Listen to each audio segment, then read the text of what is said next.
मैंने बताया था फैट के कुछ गूढ़ रहस्य हमें आज पता चलने वाले हैं। चलिए, अभी पीछे एक टॉपिक हुआ था हमारा इंटरनल फैट पे। किसी को कुछ याद है इंटरनल फैट क्या होता है? मैंने गैलरी व्यू कर लिया, कोई भी बता सकता है हैंड रेस करके, ऐसे वाला कर लो, गोल्डन वाला हैंड रेस कर लो, कुछ भी आपको याद है इंटरनल फैट के बारे में। अच्छा, किसी को कुछ याद नहीं है सीरियसली? इसका मतलब हम नोट्स नहीं बनाते, लिखते नहीं है, सुन लिया, घर के काम में लग गए, दिमाग से साफ। कोई भी कुछ भी बता सकता है इंटरनल फैट के बारे में। यस, किसका हैंड रेज हो रहा है? मुझे लगा था सुनीता मैम करेंगे अभी। Yes Sunita ma'am. Good morning ma'am. Very good morning. Ma'am, जो इंटरनल फैट होता है वो अंदर का फैट जो जैसे हमारी आंतों में जमना और हमारे हार्ट पर जमना, उनको अंतरल वो। ग्रेट ग्रेट ग्रेट, बहुत बढ़िया रिप्लाई किया। जो इंटरनल ऑर्गन्स हैं उसके ऊपर कई बार फैट होना चाहिए, जरूरी है, लेकिन वो परत ज्यादा मोटी हो जाती है तो उसको हम वो गंदे वाला फैट, इंटरनल फैट का नाम दे देते हैं। बहुत बढ़िया रिप्लाई, क्लैपिंग करेंगे सुनीता मैम के लिए। और एक चीज और मैं सबको कहना चाहूंगी, आपको आंसर आता है नहीं आता, कुछ भी आइडिया है, ज्यादा क्या करेंगे, हम कुछ गलत बता देंगे ना, तो क्या हुआ? हमारी जब हम जवाब देते हैं ना, तो उसका जो कोच की तरफ से आपको आंसर मिलता है वो लंबे टाइम तक आपके दिमाग में रहता है, आपकी मेमोरी में रहता है कि मैंने ये जवाब दिया था लेकिन उसका ये जवाब बेटर बनता था। तो आंसर जरूर कीजिए। तो इसमें घबराना क्या, फैमिली है हमारी, राइट? तो फैमिली में जो है गलत सही कुछ नहीं होता, एक दूसरे को हम अपडेट करते रहते हैं, राइट? तो इंटरनल फैट का हमें पता चला, अंदर जो बॉडी ऑर्गन जो मेन है जिसकी वजह से हम जिंदा हैं, हमारी बॉडी बाहर की पूरी काम करती है, हार्ट्स हैं, किडनी है, लंग्स हैं, ये मेन मेन फंक्शन है, मेन मेन चीजें हैं बॉडी के अंदर जिससे पूरा शरीर वर्क करता है। उसके ऊपर जो फैट जमता है, फैट जरूरी है उनको प्रोटेक्ट करने के लिए, उनको किसी भी चोट से बचाए रखने के लिए। जैसे यहाँ अगर स्किन नहीं होगी ऊपर, हाथ के ऊपर, तो क्या होगा, सीधा हड्डी पे जाके लगेगी ना। ऐसे ही जो अंदर के ऑर्गन्स हैं उसके ऊपर फैट नहीं होगा तो क्या होगा, सीधा उसके ऊपर चोट लगेगी, वो ज्यादा नुकसानदायक है। फैट होनी चाहिए। तो किसी ने अगर चेकअप भी करवाया है तो ये चेकअप करवाया कभी किसी ने, तो क्या है, उसमें आया भी होगा कि मेरा इसका इंटरनल फैट 5 है, किसी का 10 आता है, किसी का 20 आता है, किसी का 15 आता है ना? तो अलग अलग है, लेकिन कितना होना चाहिए? तो मैं कहूंगी 5 से 10 की रेंज में, मेरे को लगता है 5 ही होना चाहिए। 5 बेस्ट है। लेकिन अगर 9 पे आप चले गए, 9 से भी क्रॉस कर लिया, तो खतरे की घंटी है, आपके लिए लाइफस्टाइल डिजीजेस स्टार्ट हो जाते हैं। ये तो बात थी इंटरनल फैट की। बाहर के फैट के बारे में कोई बता सकता है क्या होता है? बॉडी के बाहर का फैट, एनी बॉडी, क्या होता है बाहर का फैट? सुनीता मैम के अलावा? यस गौरी सर आपके पास आ रहे हैं जी। Morning ma'am. Very good morning. Ma'am, बाहर की फैट होती है बॉडी का जो दिखता है ना सुंदर, वो उसको बता लगता है। हाँ, बाहर का फैट, फैट जरूरी है बाहर भी, जैसे अभी मैंने अपने हाथ का एग्जांपल दिया, हड्डी के ऊपर जो मांस है वो जो फैट है एक तरह से। Thank you very much sir. लेकिन वो भी अगर जरूरत से ज्यादा बढ़ जाए, मोस्टली हम देखते हैं हमारे पेट के ऊपर बहुत फैट है, हमारी थाइस के ऊपर बहुत फैट है, हमारी बैक बहुत हैवी हो गई है, इस तरह के जो चैलेंज हैं, वो हो गया हमारा आउटर फैट। तो बॉडी में इसकी एक रेशो होती है दोनों की, इंटरनल फैट की, आउटर फैट की। अगर वो बढ़ जाए तो नुकसानदायक है, बाहर बढ़ जाए तो शेप खराब हो जाती है बॉडी की, अंदर बढ़ जाए तो बॉडी ऑर्गन्स को नुकसान करता है, उनकी वर्किंग स्लो हो जाती है, राइट? तो दोनों चीजें बैलेंस में रहेंगी तो हम सही रहेंगे। अब बारी आती है, मैंने रिसेंटली जैसे कई बार चेकअप करते हैं ना, जो ओवरवेट है उनका तो नेचुरल है, फैट होगा, या तो अंदर ज्यादा है या बाहर भी ज्यादा है, वो तो नजर आ रहा होता है।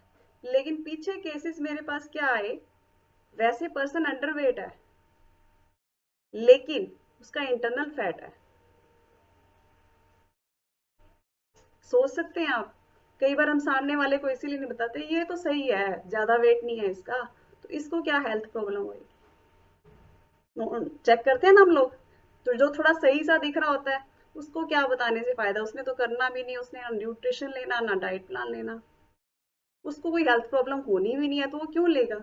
कई बार हम ऐसा सोच लेते हैं, लेकिन जो हमारी बॉडी एनालाइजर मशीन है वो सब कुछ सही सही बता देती है, हमें अगर अपनी आंखों से पता ना भी चले तो उसी के जरिए मैंने नोटिस किया कि अंडरवेट है पर्सन लेकिन इंटरनल फैट है, राइट? तो वेटिंग में रिंकी मैम, उनका नाम चेंज हो चुका है, मैं उनको एंट्री दे रही हूँ। ओके, तो चलिए, और इंटरनल फैट और फिर भी है, तो अब इसका कारण क्या है और इसको कैसे ठीक किया जाए? वजन भी बढ़ जाए, फैट भी चला जाए, राइट? तो उसके लिए क्या करें? सबसे पहले तो ये पता होना चाहिए कि फैट कितने तरह का होता है, वेट किस किस से बनता है, सॉरी, वेट किन 4 चीजों से बनता है, वजन किस किस 4 चीजों से बनता है? सबसे पहला होता है हमारा पानी का वजन, राइट? दूसरा होता है हमारा चर्बी से वजन बनता है, तीसरा है हमारा बॉडी ऑर्गन्स का वजन, बोन्स का वजन, हड्डियों का वजन, राइट? और ये 4 चीजें, और चौथा है हमारा मसल्स का, मांसपेशियों का वजन। ये 4 वजन होते हैं। अब यहाँ बहुत सारे लोग हमें मिलेंगे क्लास में जो कहेंगे हमें तो सिर्फ वर्कआउट करा दो, वर्कआउट से वजन कम होता है, असली चीज तो वही है। आपको भी मिलते होंगे ऐसे लोग कि ये सब डाइट डुइट का मतलब नहीं होता, अच्छी सी बढ़िया सी एक्सरसाइज करो और वजन कम करो, यही असली तरीका है। आता है सुनने में, राइट? तो उनको ये नहीं पता कि उनका वर्कआउट करने से कौन सा वजन जा रहा है, क्या पानी का वजन जा रहा है, क्या उनकी हड्डियां कमजोर हो रही हैं, क्या उनकी मांसपेशियां कमजोर हो रही हैं, राइट? तो उन्हें नहीं पता इस चीज का, या चर्बी का वजन है कौन सा कम हुआ है उनको नहीं पता, उनको तो ये पता है कि कांटा हिल गया। इसी चक्कर में लोग अंडरवेट भी हो जाते हैं और फैट फिर भी बना रहता है। इससे उनके अंदर क्या आती है? कमजोरी, और कुछ नहीं, वीकनेस आती है। हड्डियां अगर कमजोर, हड्डियों का वजन कम हो गया तो भी कमजोरी है, मांसपेशियों का वजन कम हुआ है तो भी कमजोरी है, पानी का लॉस हो रहा है, पानी का सिर्फ वजन जा रहा है तो बॉडी डिहाइड्रेट होगी, ड्राई ड्राई हो जाएगी, सूखी सूखी हो जाएगी अंदर से, तीनों ही चीजें खराब हैं।